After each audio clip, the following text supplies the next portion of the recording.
السلام علیکم listeners, welcome back to my channel. آج آپ سنیں گے ناول چلو کہ جشن بہارا دیکھیں ایپیسوڈ نمبر 1۔ اور یہ ناول اتنا زبردست ہے، مطلب اتنی اچھی سٹوری ہے اس ناول کی، سارے ناول سے بالکل ہٹ کر۔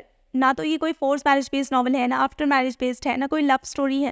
مطلب لو سٹوری ہے بٹ بہت سائڈ سے ہے۔ اس کی کہانی ہے ایک فیملی کی، جس میں ہیں دو ایسے کردار جو آپس میں بہت زیادہ مماثلت رکھنے کے باوجود بھی ایک دوسرے سے بہت الگ ہے، اور یہ پوری کہانی انہی کے گرد گھومتی ہے۔ سٹوری اتنی انٹرسٹنگ ہے، اتنی مزیدار ہے، اتنے سارے ٹویسٹ ہیں اور کیریکٹرز بھی بہت سارے ہیں۔ یہ کہانی رشتوں کی اہمیت اور ان کی محبت کو واضح کرتی ہے۔ جتنے بھی اس میں کیریکٹرز ہیں نا، جو بھی کردار ہیں اس کے اندر، وہ سب بہت بہت اچھے ہیں۔ ناول بھی بہت خوبصورت ہے۔ اگر آپ اس ناول کو کمپلیٹ سنتے ہیں تو آئی ایم 101% شیور کہ آپ بالکل بھی ریگریٹ فیل نہیں کریں گے۔ یہ بالکل ایک موڈ فریشننگ سا ناول ہے۔ ہوتا ہے نا، ہم نارمل کہانیاں سن کر اور پڑھ کر بور ہو جاتے ہیں، تو یہ تھوڑا سا ہٹ کر ہے۔ مجھے پورا یقین ہے آپ کو یہ زبردست سی سٹوری بہت بہت اچھی لگے گی۔ تو چلیے پھر بغیر کسی دیر کے سٹارٹ کرتے ہیں چلو کہ جشن بہارا دیکھیں ایپیسوڈ نمبر 1۔ تم ایسا کرو کہ موسموں کے بھی نام رکھنا، میرے لیے بس نئے اندھیروں کی شام رکھنا۔ ہے رات کالی تمہاری دھن میں بھٹک رہا ہوں، میں ایک پل ہوں تم اپنے ہاتھوں میں تھام رکھنا۔ وہ سوکھے کپڑوں کا ڈھیر چھت سے اتار کر لائی اور آتے ہی نورین سے تہہ کرنے کا کہا، اور خود پلنگ پر دراز ہو گئی۔ ہائے، یہ کہاں سے آ گئی؟ نورین کی حیران کن آواز پر اس نے مندی آنکھوں سے دیکھا۔ وہ پیرٹ گرین شرٹ ہاتھوں میں تھامے حیرت کا اظہار کر رہی تھی۔ ہوگی کسی کی، اس نے بے پرواہی سے کہتے ہوئے دوبارہ آنکھیں موندی تھیں۔ لیکن مجھے معلوم ہے اس کلر کی شرٹ ہمارے گھر کے کسی لڑکے نے کبھی نہیں پہنی۔ نورین بضد تھی کہ یہ شرٹ گھر کے لڑکوں میں سے کسی کی نہیں۔ لیکن میں نے خود دھوئی تھی، وہ جھنجھلا کر بولی تو نورین نے پوچھا، پکی بات ہے؟ اب سٹیمپ پیپر پر لکھ کر دوں کیا؟ وہ بڑے تحمل سے بولی تو نورین نے تعصب سے اسے دیکھا۔ اگر یہ وہی وائٹ شرٹ ہے جو نبیل صبح دھونے کو کہہ رہا تھا، تو اس کی اس حالت پر وہ تمہیں کبھی بھی نہیں بخشے گا۔ نورین کی بات پر وہ دھک سے رہ گئی، پھر ہڑبڑا کر اٹھی۔ او گاڈ، یہ تو وائٹ تھی۔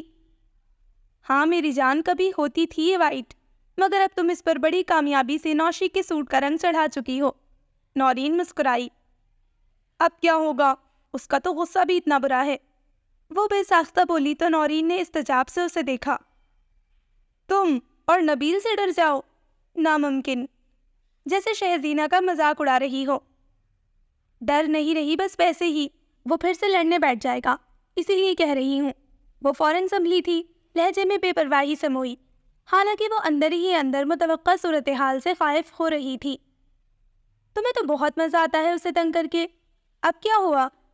اس 2 پورشنز والے گھر میں آ کر کسی کی آپس میں کبھی بھی نہیں بن پائی تھی تو وہ نبیل اور شہزینہ تھے۔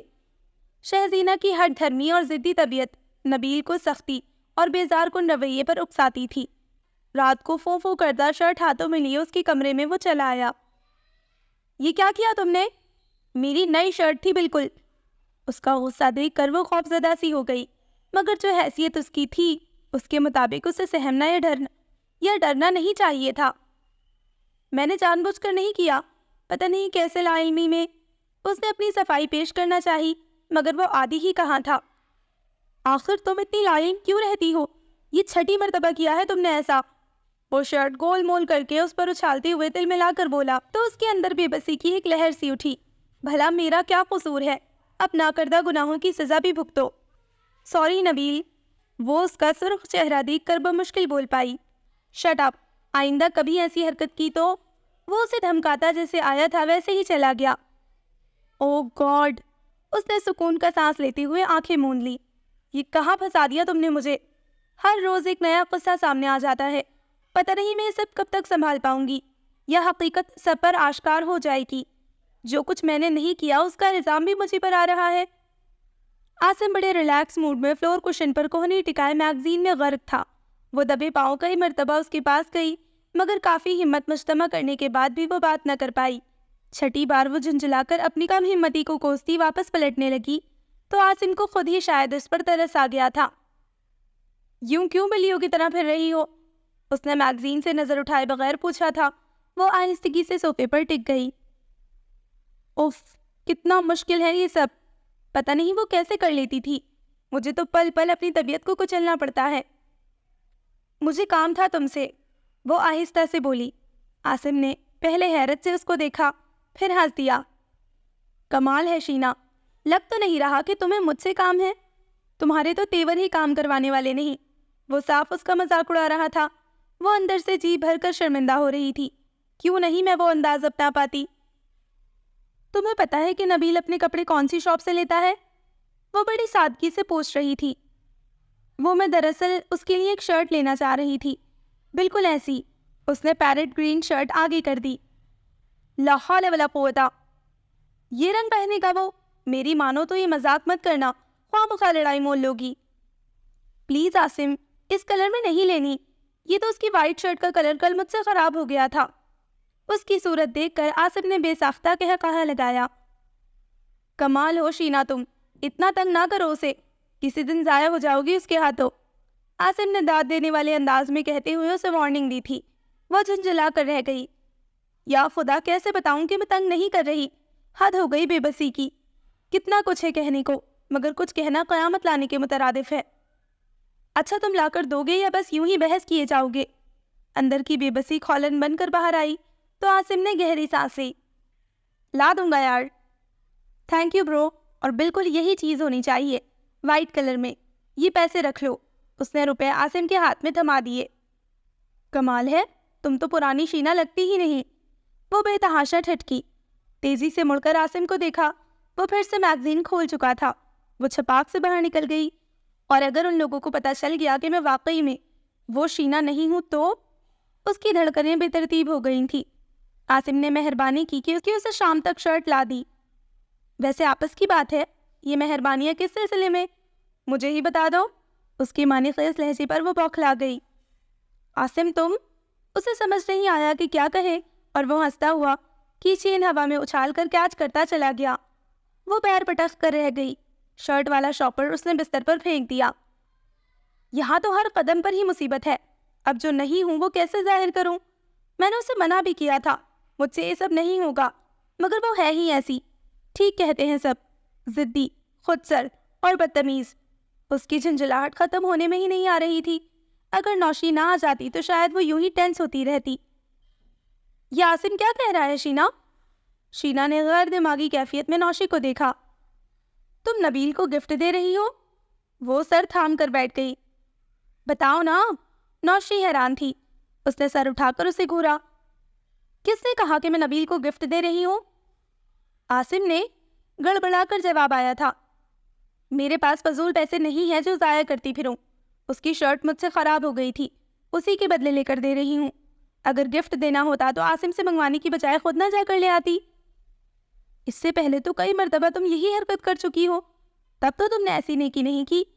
نوشی نے مشکوک انداز میں اسے دیکھا تھا.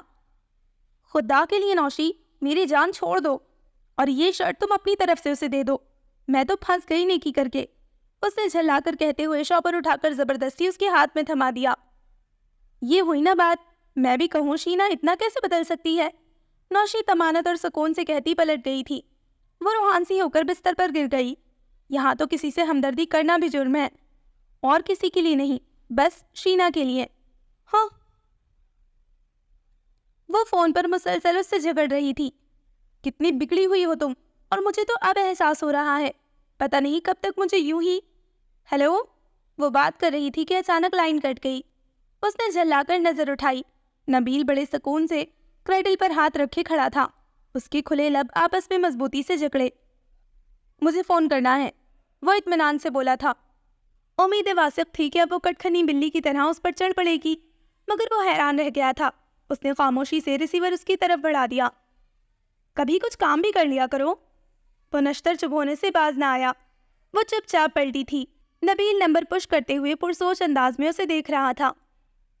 شینا، کیا سوچا پھر سدرا کی برتھ ڈے میں جانے کے لیے؟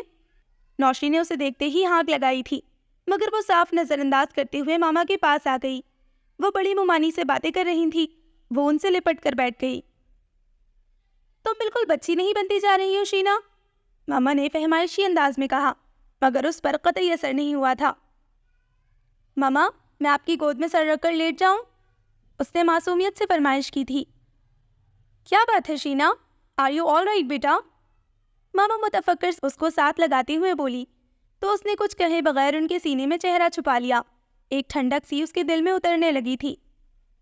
میرے خیال میں بور ہو رہی ہے، پہلے تو کالج کی روٹین تھی، اب تو یہ بالکل فارغ ہے، بڑی ممانی نے مسکرا کر کہا تھا۔ تو تم کمپیوٹر کورس کر لو، تمہیں تو شوق بھی تھا نا؟ ماما نے اس کے بالوں میں انگلیاں چلائیں تو وہ ان کا چہرہ دیکھنے لگی۔ پہلے تھا، اب بالکل بھی نہیں ہے، اب تو میں بس آپ کے ساتھ رہنا چاہتی ہوں۔ وہ بڑی محبت سے بولی تو انہوں نے جھک کر اس کی پیشانی چوم لی۔ اس نے آزردگی سے آنکھیں موندی تھی۔ ماما، آپ مجھے اپنے پاس کیوں نہیں سلاتی؟ میرا دل چاہتا ہے کہ میں آپ سے لپٹ کر سوؤں، وہ بڑی معصومیت سے کہہ رہی تھی۔ ماما نے استحجاب سے بڑی ممانی کو دیکھا۔ کیا بات ہے شینا گڑیا، پریشان ہو تم؟ انہوں نے متفکرانہ انداز میں اس کا چہرہ دیکھا۔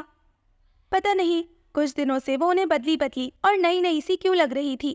ایسی باتیں کرتی کہ اس پر پیار آنے لگتا۔ ساری ضد اور اکڑ جیسے اس نے ایک دم سے ختم کر دی تھی۔ نہیں ماما، بالکل بھی نہیں، بھلا آپ کے پاس رہ کر میں پریشان ہو سکتی ہوں؟ اس نے ہنستے ہوئے کہا تو وہ مطمئن ہو گئی۔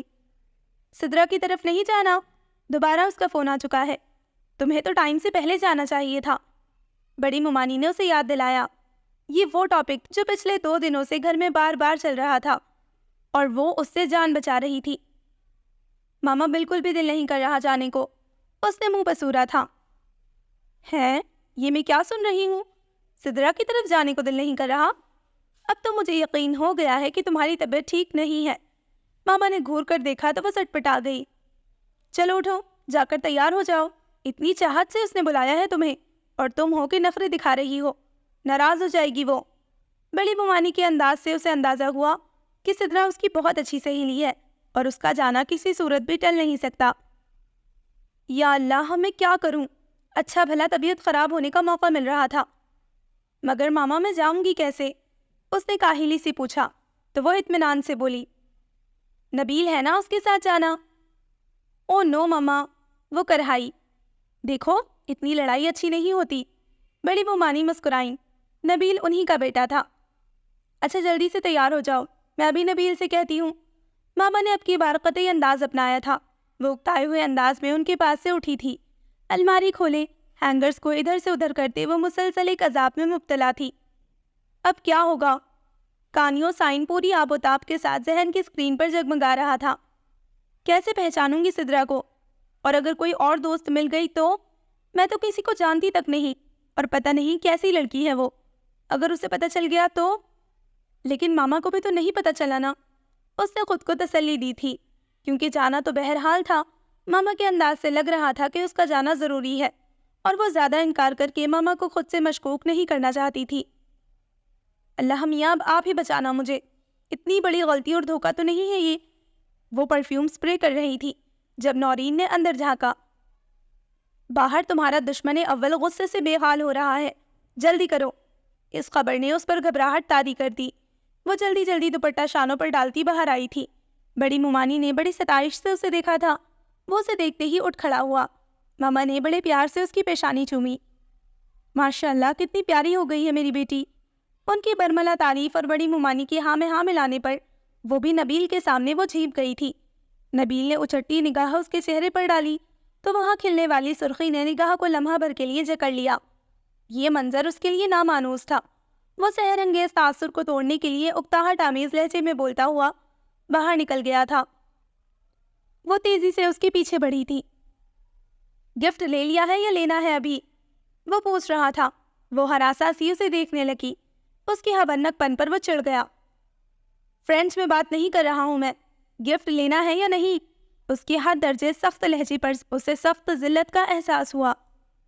میں اس انداز اور لہجے کی عادی نہیں ہوں۔ اس کی بھرائی ہوئی آواز میں سخت ناراضگی تھی۔ وہ ہکا بکا تھا۔ یہ شینا ہے؟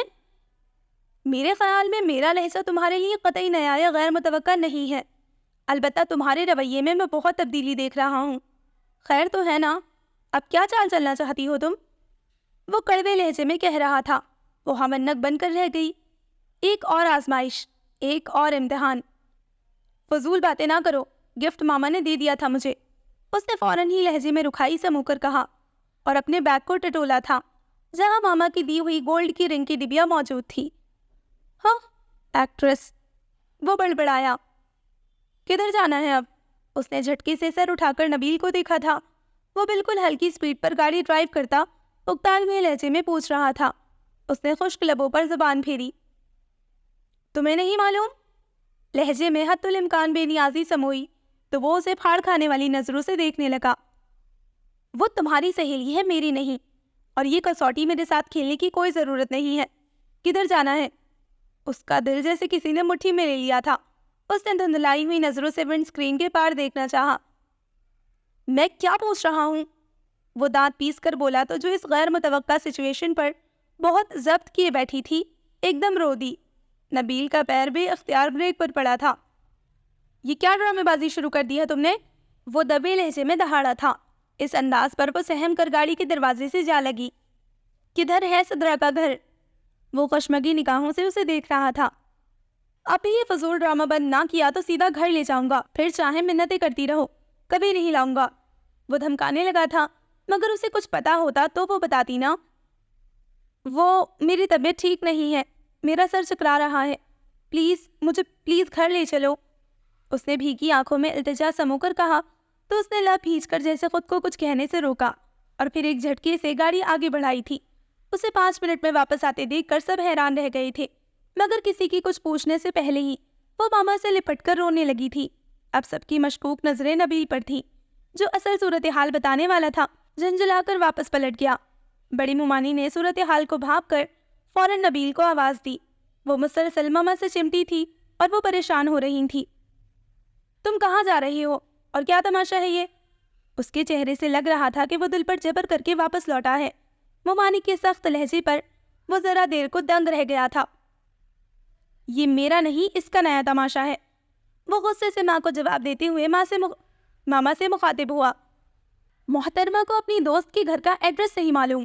اب میں نجومی تو ہوں نہیں کہ خود بخود مجھے پتہ چل جائے گا۔ پھر بولی کہ میری طبیعت ٹھیک نہیں ہے، گھر چلو۔ وہ سخت غصے میں تھا۔ شینا، ماما کا دل گھبرانے لگا تھا۔ یہ کیسے ہو سکتا تھا کہ صدرا کے گھر کا اسے پتہ نہ ہو؟ وہ اس کے بچپن کی دوست تھی۔ یہ کیا مذاق ہے؟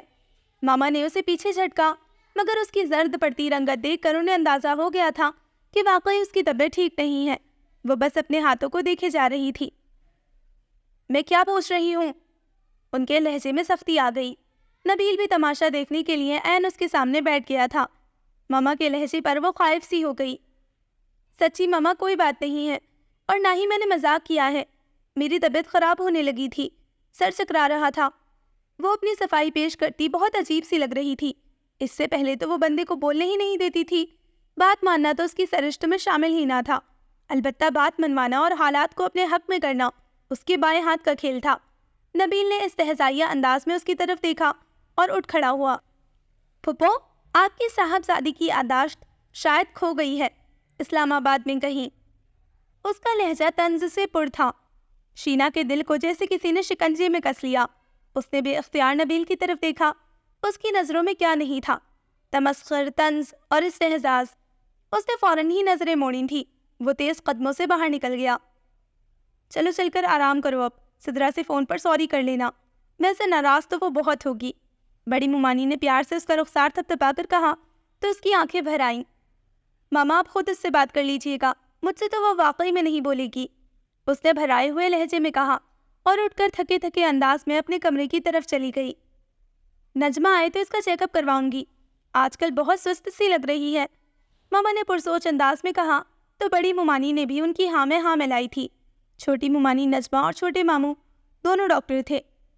وہ بھی کپڑے بدل کر بستر پر لیٹی ہی تھی کہ نوشی اور نورین دونوں آ گئیں۔ کیا ہو گیا تھا تمہیں؟ اچھی بھلی تو گئی تھی تم، نوشی نے اس کے پاس نیم دراز ہوتے ہوئے حیرت سے کہا۔ پتہ نہیں، بس ایک دم سے سر چکرانے لگا تھا۔ اس نے پھر سے وہی بہانہ بنایا تھا۔ اب کیا کہتی کہ اپنی دوست کے گھر کا ایڈریس ہی اسے معلوم نہ تھا؟ لگتا ہے نبیل بھائی کی نظر لگ گئی ہے، نورین شوق ہوئی۔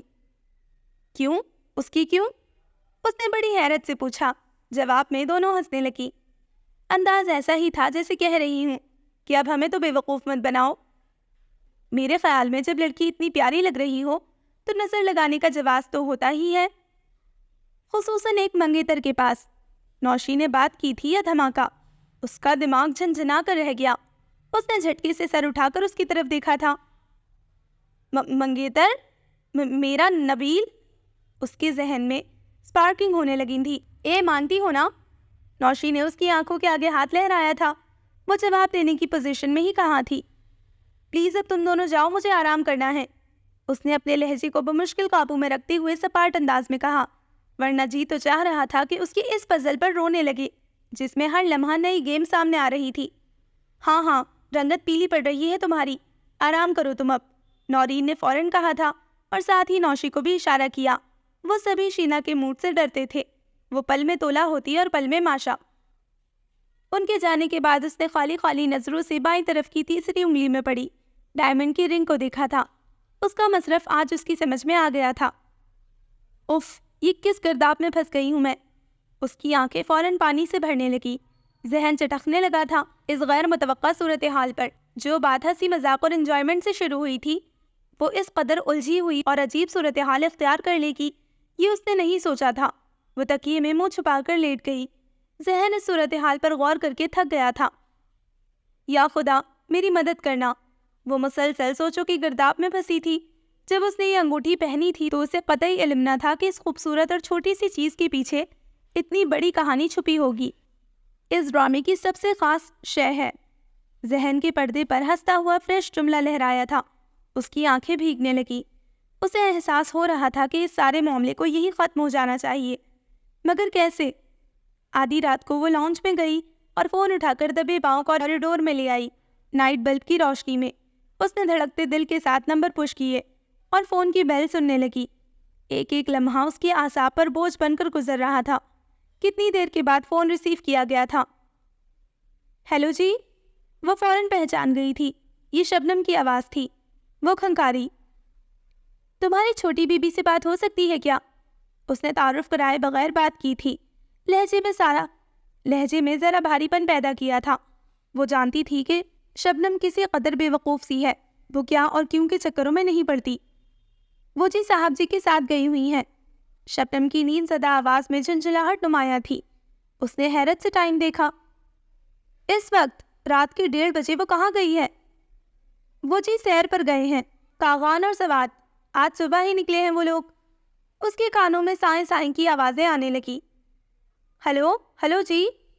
یہ پتہ نہیں کون تھی، دوسری طرف سے جھنجھلاہٹ بھرے انداز میں کہتے ہوئے شبنم نے فون رکھ دیا تھا۔ وہ کتنی ہی دیر یوں ہی بیٹھی رہی۔ تمہاری چھٹیاں ہو جائیں پکی والی تو پھر 1.5-2 مہینوں کے لیے چلیں گے سوات اور کاغان۔ شفقت سے بھرپور لہجہ اس کی سماعتوں کو جیسے توانائی بخش گیا۔ وہ جھرجھری لے کر بیدار ہوئی تھی۔ اس نے ابھی تک کان سے لگا ریسیور ہٹا کر کریڈل پر رکھ دیا۔ کتنی تنہا ہو گئی تھی وہ، یہ اسے اب محسوس ہو رہا تھا۔ ابھی فقط 1 ہفتہ گزرا تھا اور اس کا دل سہما ہوا تھا۔ اب تو گویا پکی مہر لگ گئی تھی کہ یہ معاملہ اس کے ہاتھوں سے نکل گیا ہے۔ کتنی ہی دیر وہ یوں ہی بیٹھی رہی۔ اسے رہ رہ کر اپنی بے وقوفی پر غصہ آ رہا تھا۔ کیوں کر بیٹھی میں ایسی فضول حرکت؟ اس وقت بھی ایکسائٹڈ ہونے کے ساتھ ساتھ وہ خوفزدہ بھی تھی، مگر مدِ مقابل کی آنکھوں میں جو شیلی چمک اور خوشی نے اسے گہری سوچ میں پڑنے ہی نہ دیا تھا، اور اسے بھی تو بہت تمنا تھی محبت بھرے اس گھر میں آنے کی۔ حالانکہ وہ جانتی تھی کہ اصلیت معلوم ہونے پر صورتحال کا سامنا کرنا اس جیسی بزدل اور سہمی ہوئی لڑکی کے بس کا روگ نہیں تھا، مگر تب وہ بھی جذباتی اور دل کے ہاتھوں مجبور ہو رہی تھی۔ گہری سانس لے کر وہ اٹھی اور ٹیلی فون کو اس کی جگہ پر رکھا۔ کچن میں سے نکلتے نبیل نے قدرے آنکھیں میچ کر اسے پہچاننا چاہا تھا۔ وہ اسی انداز میں دبے پاؤں اپنے کمرے کی طرف بڑھی تو نبیل پر نظر پڑتے ہی دل لرز کر رہ گیا تھا۔ اس ایک نظر میں وہ واقعی اسے قطعی پہچان نہیں پائی تھی۔ ہو گیا فون؟ اس کا لہجہ تلخی سے بھرپور تھا۔ وہ سن سی کھڑی ہو گئی، یوں لگا جیسے بدن میں جان ہی نہ رہی ہو۔ کیا اس نے سن لیا ہے؟ وہ قدرے قریب آ کر اسے بغور دیکھ رہا تھا۔ کیا کہا ذیشان حیدر نے؟ کہیں خدا نخواستہ جواب تو نہیں دے دیا؟ وہ تمسخرانہ انداز میں کہہ رہا تھا۔ اس کی دھڑکنیں بے ترتیب ہونے لگی تھیں۔ ذیشان حیدر؟ اب یہ کون ہے؟ وہ ششدر رہ گئی۔ تمہیں شرم نہیں آتی ایسی حرکتیں کرتے ہوئے؟ اور ابھی تو تم اپنے کمرے میں جاؤ، صبح بات کروں گا میں تم سے۔ اس کا لہجہ تپا ہوا تھا۔ وہ کچھ نہ سمجھنے والے انداز میں متحوش سی اسے دیکھ رہی تھی، جس کا انداز بیاں کچھ اور ہی کہانی بیان کر رہا تھا۔ وہ صورتحال کو کنٹرول کر سکتی تھی، اگر اس کی آخری آس بھی نہ ٹوٹ جاتی تو خوف کی آخری حد بے خوفی ہوتی ہے، یعنی انسان نفع و نقصان سے عاری ہو جاتا ہے۔ اس کی بھی کچھ ایسی ہی حالت ہو گئی تھی۔ سمندر میں ڈوبتا انسان تیراکی نہ بھی جانتا ہو تو وہ بھی ڈوبنے سے پہلے ہاتھ پیر ضرور مارتا ہے۔ اب تک وہ سوچ رہی تھی، پھر بوجھل قدموں سے چلتی اپنے کمرے میں چلی گئی۔ وہ کچن میں تھی۔ اس نے بڑے عام انداز میں کہا تھا، ماما آج میں بریانی بناؤں گی دوپہر کے کھانے کے لیے۔ اس کی بات باری باری سب حیرت سے اسے آ کر دیکھ کر رہ گئے تھے۔ اس نے گہری سانس لی، تو یہاں بھی تمہارے جھنڈے سرنگوں گڑے ہیں۔ نوشی اور نورین بھی اس کے ساتھ تھی۔ مجھے حیرت ہو رہی ہے کہ تم بناؤ گی کیا؟ نوشی نے کیک کا امیزہ سانچے میں ڈال کر اوون میں رکھتے ہوئے فکرمندانہ انداز میں کہا تھا۔ بتایا تو ہے کہ بریانی بناؤں گی۔ اس نے مرغی کا گوشت بھونتے ہوئے ہنس کر کہا تھا، تو وہ سادگی سے بولی، وہ تو تم کہہ رہی ہو نا، اب جو بنے گا وہ کون بتائے گا کہ کیا ہے؟ شینا نے اسے گھور کر دیکھا۔ اگر تمہاری کھوپڑی میں کوئی شے ہے تو وہ تمہیں بتائے گی، اور اتنے مشکوک انداز اپنانے کی ضرورت نہیں ہے۔ میں نے ترکیب پڑھ لی ہے، اچھی طرح ذہن نشین کر لی ہے۔ یعنی محض یادداشت کے سہارے تم یہ کارنامہ سر انجام دے دو گی؟ نوشی نے اسے ستانے والے انداز میں آنکھیں پٹپٹائیں تھی۔ دیکھ لینا۔ اس نے بڑے انداز سے شانے اچکائے۔ پھپھو کو تو فکر لگی ہوئی ہے کہ جانے دوپہر کے کھانے میں کیا ملے گا۔ نورین نے ٹھنڈی سانس بھری۔ شکر ہے کہ امی اور ابو دونوں ڈاکٹر ہیں۔ نوشی اسے تنگ کرنے سے باز نہیں آ رہی تھی۔ اب کی بار اس نے چاولوں کا چمچہ اس کی طرف تانا۔ کھانے کی میز پر سبھی کے تاثرات بے حد خوشگوار تھے۔ زبردست بھائی، آئندہ بریانی شینا ہی بنائے گی۔ چھوٹے ماموں نے کھلے دل سے تعریف کی تھی۔ بڑے ماموں نے اسے انعام کے طور پر 500 روپے دیے تو وہ اٹھ کر ان کے گلے لگ گئی۔ نبیل نے اچھٹتی نگاہ اس پر ڈالی۔ تھینک یو مامو جان۔ اس کی رنگت تمتما اٹھی تھی۔ میری بیٹی بہت ذہین ہے۔ ماما کو واقعی اس کی تعریفیں سن کر بہت خوشی ہو رہی تھی۔ پہلی بار میں ہی اتنی زبردست کوکنگ کی ہے۔ کمال کرتے ہیں وہ آپ۔ 500 روپے میں اس سے بہتر اور زیادہ بریانی آ جاتی ہے۔ عاصم اسے چھیڑتے ہوئے سر جھٹک کر بڑے ماموں سے مخاطب ہوا تھا، مگر اس میں اتنا پیار اور صفائی نہیں ملتی۔ بڑی ممانی نے فوراً شینا کی حمایت کی تھی۔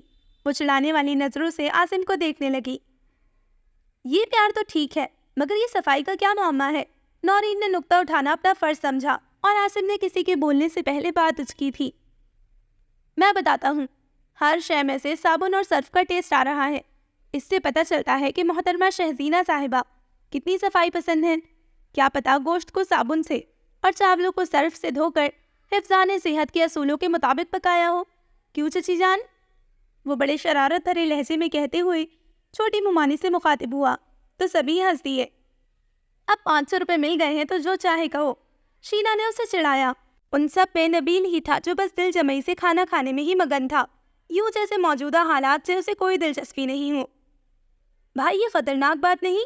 چاولوں کی فقط ایک پلیٹ تمہیں 500 روپے میں پڑے گی۔ وہ ٹیبل کی طرف جھک کر بولا، آنکھوں میں شرارت اور ہونٹوں پر مسکراہٹ تھی۔ جواباً وہ اسے گھور کر پانی پینے لگا تھا۔ بھلا بوجھے تو میں نے کیا بنایا ہے؟ نوشی نے سسپینس بھرے انداز میں کہا، تو عاصم برجستہ بولا، تم نے 500 روپے حاصل کرنے والی کوئی شے بنائی ہوگی۔ نوشی نے اسے کھا جانے والی نظروں سے گھورا تھا۔ جی نہیں۔ تو پھر ایسی چیز بنائی کیوں ہے جس کے متعلق دوسروں سے پوچھنا پڑے کہ تم نے کیا بنایا ہے؟ عاصم کا انداز ہنوز برقرار تھا۔ تم سے تو بات کرنے میں 40 کا گھاٹا ہے۔ وہ چڑھ گئی۔ اس کا انداز پیچھا چھڑانے والا تھا، مگر عاصم پیچھا چھوڑنے والوں میں سے نہیں تھا۔ چلو 60 کا فائدہ بھی تو ہے نا۔ وہ فوراً بولا تو چھوٹے ماموں نے اس کی پیٹھ تھپک کر اس کی برجستگی کی داد دی۔ نوشی نے خفکی سے باپ کی طرف دیکھا تھا۔ اچھا لاؤ میں دیکھ کر بتاتا ہوں میری بیٹی نے کیا بنایا ہے، انہوں نے منانے والے انداز میں کہا، تو عاصم نے سب سے اونچا کہفہ لگایا، چاچو اس ڈش کو لیبارٹری میں لے کر جانا پڑے گا آپ کو۔ بس کرو عاصم، کیوں بچی کو تنگ کر رہے ہو؟ بڑی ممانی نے نوشی کی روحان سی شکل دیکھ کر عاصم کو گھرکا تو وہ ہنسا۔ نہیں کرتا تنگ، اب خوش؟ اور تم 250 روپے شینا سے لے لینا۔ سمجھ لو کہ ہم ہار گئے، کیونکہ جس ڈش کو بنانے کے بعد تم خود نہیں جانتی کہ وہ کیا ہے، اس کے متعلق ہم کیا کہہ سکتے ہیں؟ وہ بظاہر بڑی سنجیدہ سی شکل بنائے ہوئے نوشی کو تسلی دے رہا تھا، مگر اس کی شرارت نوشی کو دانت پیسنے پر مجبور کر رہی تھی۔